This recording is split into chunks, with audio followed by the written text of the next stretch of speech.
locked into this eventful 2-hour episode of Telltale's Game of Thrones. It begins with an action-heavy surprise cameo appearance, sets Garrett on a dangerous path, Gods watch over you, and sees Mira struggle with multiple layers of intrigue.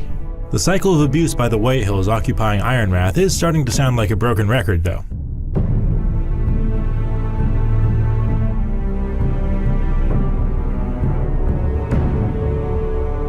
Across the Narrow Sea, Asher Forrester's scenes force you to decide where your version of this character's priorities lie. You must return home safely, Asher, and, well, you have a history of putting your faith in women who may not deserve it. Telltale's done a good job establishing his relationship with Beska, making it hard to forsake her even for family.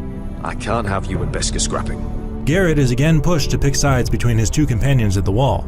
Previous decisions were robbed of consequence because of how easily I was able to talk my way back into the good graces of whichever character I'd wronged. We're brothers now. But there are still a few good twists in the story here.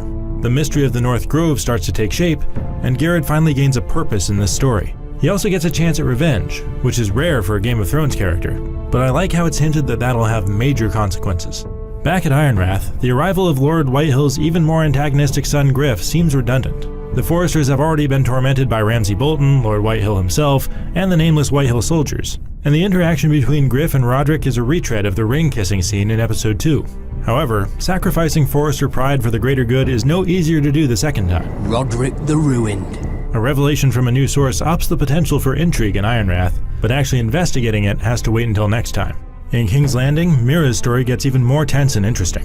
She's now involved in a cover-up of her own, and there are tensions between Tyrion Lannister and Margaery Tyrell that weren't present in the show for us to avoid becoming entangled in. Even though it might not be a desirable outcome, it's empowering to see that the decisions you've made about whether to get involved with Tyrion have big ramifications for your relationship with Margaery, especially during the events of Joffrey and Margaery's wedding. Mira's mission to get help for the Forresters back home turns into a struggle just to minimize the damage. So events are finally moving forward. Garrett's story is now almost as complex and full of potential as Mira's, and Asher's left off in a very interesting place. If Roderick can break Ironrath out of its repetitive loop, Telltale's Game of Thrones will be firing on all cylinders in the second half of this 6-episode season. For more on Game of Thrones, stick with IGN.